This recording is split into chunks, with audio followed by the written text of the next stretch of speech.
Selamat datang di channel Feby Suka Mengabdi.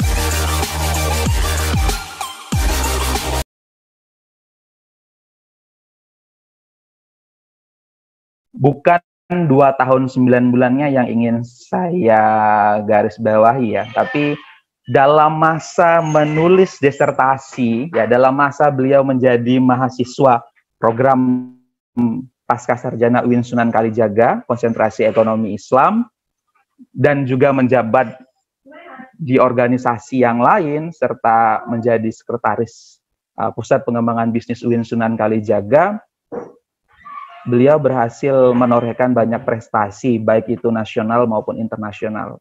Ya, saya cukup kaget gitu ya, kita yang mungkin agak luang gitu ya, itu mungkin belum bisa, tapi insya Allah lah setelah ini melihat bagaimana istiqomahnya Gus Koyum, kemudian konsistensi beliau sebagai seorang akademisi, seorang santri yang tulen, ya ini ada prestasi nasional, 8 Sinta Jurnal, 2 buku, kemudian Desk Researcher Forum Riset Ekonomi dan Keuangan Syariah 2019 OJK, kemudian internasional 2 Scopus Q2, 3 International Journal, 4 full sponsor International Conference, dan bahkan ini beliau sedang menunggu artikel beliau yang insya Allah kita doakan bersama akan terbit di Bursa Istanbul. Ini Scopus, ini jurnal yang bereputasi luar biasa.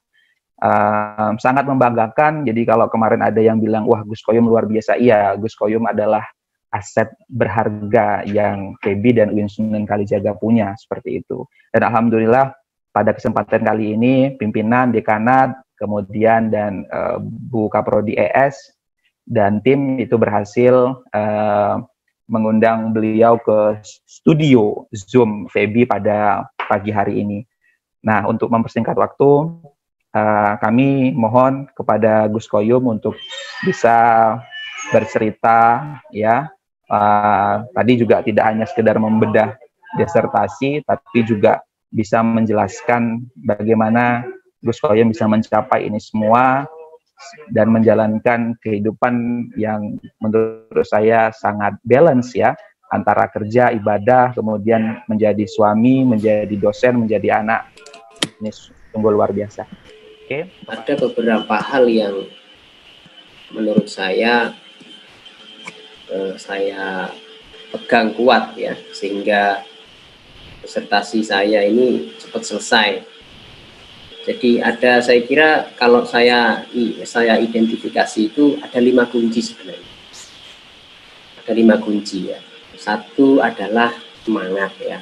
Semangat ini menjadi modal yang paling utama. Karena tanpa itu tidak mungkin kita bisa melaksanakan banyak hal dalam satu waktu. Itu hal yang mustahil ya. Semangat ini juga saya terapkan dalam banyak aspek ya, bukan hanya semangat dalam mengerjakan disertasi, tetapi juga semangat dalam konteks yang lain ya. Jadi saya kira ini menjadi hal yang penting. Kadang kita tidak terlalu bersemangat dalam melaksanakan sesuatu itu, kalau udah nggak semangat nggak bisa. Jadi banyak disertasi yang bermasalah itu karena menurut saya tidak dikerjakan. Jadi kenapa tidak dikerjakan? Karena nggak ada semangat, harus ada semangat. Yang kedua adalah optimis. Optimis ini penting karena dengan optimis ide kita akan keluar. Itu poin penting yang sering saya sampaikan kepada teman-teman. Jadi ketika kita mau menulis, maka syarat mutlak yang harus kita miliki harus optimis. Harus optimis. Kalau tidak optimis, saya yakin yang akan kita tulis akan kita coret lagi. Jadi sudah kita tulis, kita hapus lagi. Wah, saya nggak pede, ini kayaknya salah deh. Jadi tidak usah begitu. Optimis bahwa yang kita tulis itu benar. Yang kita tulis itu bagus. Jadi optimis. Yang berikutnya itu disiplin. Ya, saya terus terang memang dalam kaitannya dengan disertasi itu sangat disiplin. Saya mengerjakan disertasi itu sebenarnya tidak lama. Jadi waktu yang saya gunakan itu tidak banyak dalam 1 hari sebenarnya. Jadi saya mulai ujian kompre itu seingat saya bulan Desember itu saya ujian kompre. Desember tahun 2018 nih. Kemudian Februari itu saya ujian proposal. Waktu itu saya dikasih tahu sama Prof. Hadri ya, yang kemudian menjadi promotor saya. Beliau menghentikan disertasimu ini kalau setahun ini bisa selesai, tapi dengan syarat kamu harus tidak tidur. Harus tidak tidur. Jadi tidak tidur itu syarat menjadi semacam menjadi syarat bahwa disertasi saya bisa selesai dalam waktu 1 tahun. Nah, yang dipesankan oleh Prof. Hadri itu sebenarnya benar bahwa disertasi saya selesai dalam waktu 1 tahun. Tetapi saya sebenarnya juga tidak tidur juga, banyak tidur juga, sama Mas Isra betul. Jadi saya juga sebenarnya banyak tidur. Jadi habis Isya itu mungkin dia tidurnya lebih lama saya. Jadi itu penting ya, tidur itu penting bagi saya. Nah, tetapi begini, saya memang sangat disiplin dalam menulis. Nah, untuk menulis disertasi, saya hanya mengalokasikan 2 waktu sebenarnya. Saya hanya punya 2 waktu yang istiqomah, yang tidak boleh diganggu oleh aktivitas apapun. Ini penting. 1, bahwa saya menulis disertasi itu di pagi hari. Pagi hari habis subuh, itu saya menulis disertasi. Nah, habis subuh, itu kira-kira habis sholat jamaah, terus baca Quran, ya kadang 2 juz, kadang 3 juz, terus kemudian nulis disertasi sampai sekitar jam 7. Jadi tidak lama, paling sekitar 1,5 jam lah, 1,5 jam di pagi hari. Kemudian ditambah waktu malam. Malam itu sepulang dari kantor, terus saya kemudian sholat, ya bukan sholat ya, saya sudah sholat di kampus. Kemudian saya istirahat, kemudian mandi, terus kemudian ngaji. Habis maghrib itu ada orang ngaji di rumah. Terus setelah itu habis Isya biasanya saya mulai menulis disertasi itu sekitar sampai jam 9. Itu tidak lama juga, itu hanya butuh 2 jam saya kira 1 malam. Artinya saya menulis disertasi itu sehari hanya sebenarnya 3,5 jam. 3,5 jam, tetapi itu saya lakukan selama 360 hari. Jadi saya lakukan selama 360 hari. Nah, kuncinya begini, ide, terkait dengan ide. Bagaimana kita bisa punya ide dalam menulis? Saya biasanya membuat skema seperti ini ya, teman-teman ya, ini penting. Untuk menulis, maka kita harus baca dulu. Ya, kita harus baca dulu. Nah, saya itu biasanya kalau membaca, itu saya lakukan di malam hari. Jadi saya membaca di malam hari, 2 jam itu saya gunakan untuk membaca dan memahami. Kalau kemudian saya nulisnya itu di pagi hari, ya, saya nulisnya di pagi hari. Jadi itu lancar nanti. Nah kemudian begini, saya benar sekali kata tadi Mas Izra cerita bahwa saya punya kebiasaan yang ini sebenarnya bukan berkaitan langsung dengan disertasi sebenarnya. Saya punya kebiasaan baca Quran itu sebenarnya sudah lama sekali. Jadi mungkin saya 1 bulan itu dalam 1 bulan itu hatam Quran itu bisa 10 kali, itu hal yang biasa ya, hal yang biasa. Jadi 1 hari hatam juga biasa gitu ya. Nah, tetapi pada saat nulis disertasi itu saya menemukan satu fenomena yang begini. Jadi ketika saya ketika saya membaca Quran 1 juz, itu biasanya nulis disertasinya dapat 3 halaman.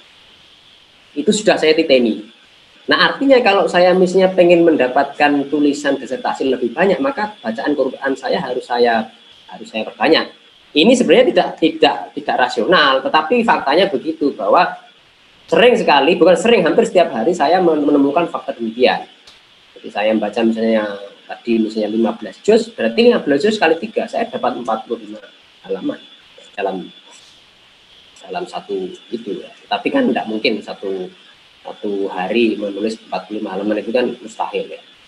Nah, itu titen. Kemudian berikutnya disiplin ya. Kemudian ambisius dalam diam. Ambisius dalam diam. Saya sebenarnya dalam konteks disertasi ini saya tidak banyak omong. Anda boleh tanya kepada teman-teman saya yang ada di grup teman-teman saya, angkatan PNS saya itu di grup. Saya hampir tidak pernah membicarakan disertasi dengan teman-teman. Kenapa saya tidak mau membicarakan? Karena sesuatu yang kita bicarakan itu mengganggu pikiran kita. Kadang kita ketika bicara itu bisikan-bisikan setan itu banyak juga muncul ujub ya dan lain-lain. Ini mengganggu pikiran.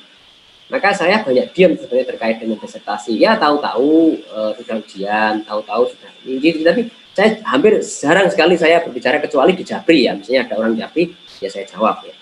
Nah, ambisius dalam diam itu begini saya ya teman-teman ya. Saya termasuk satu, saya menghargai dan menjaga martabat dan nama baik lembaga. Jadi itu penting. Saya sejak S1 lulus, kemudian saya melanjutkan master di AIN itu, saya sangat ambisius apa? Untuk membuktikan bahwa UIN Sunan Kalijaga itu high quality. Itu penting. Itu motivasi saya terbesar kedua sebenarnya setelah motivasi orang tua. Jadi kalau saya boleh cerita, motivasi terbesar saya dalam disertasi satu adalah orang tua, karena orang tua. Yang kedua adalah karena saya menjaga martabat dan kehormatan program S3 bidang ekonomi Islam.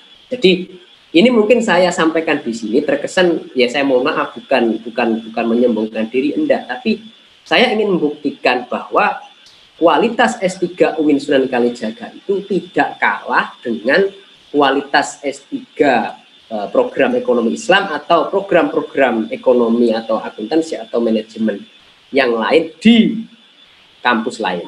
Indikatornya apa? Indikatornya tidak bisa kalau kita mengukur dari IPK, karena standar IPK beda-beda. IPK di Gajah Mada dengan IPK di UIN bisa jadi beda. Indikator yang saya pakai tentu saja, saya sejak S3 itu saya menerapkan 3 indikator utama. Satu adalah publikasi jurnal Scopus top. Yang kedua adalah saya juara forum riset atau apapun itu yang sifatnya kompetitif. Dan yang ketiga adalah international conference yang free. International conference yang berbayar banyak, tapi yang free ini jarang dan sangat kompetitif. Bisa 500 paper yang diambil 20, itu sangat kompetitif. Nah, itu motivasi saya. Maka saya ingin membuktikan bahwa S3 Ekonomi Islam UIN itu bagus gitu loh. Itu yang saya pegang terus.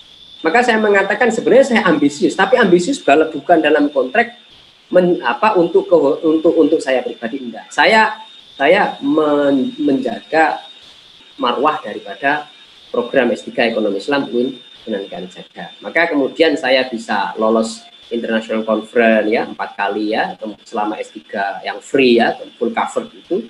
Kemudian bisa juara forum riset ekonomi keuangan syariah, kemudian lolos Scopus Q2 dan mungkin akan banyak menyusul Q2 dan Q3 yang lain karena ini sedang proses review dan ada beberapa yang sudah proofreading ya. Ini sebenarnya motivasi saya sebenarnya hanya itu. Dan yang terakhir teman-teman saya sedikit share ini adalah lupakan uang. Lupakan uang.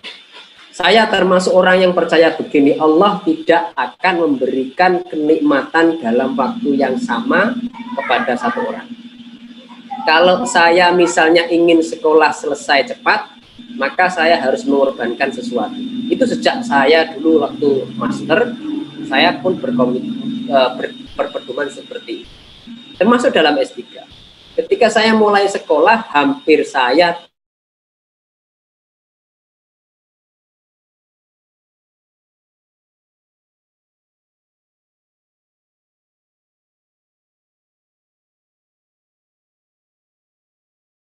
deadline orang itu tidak enak.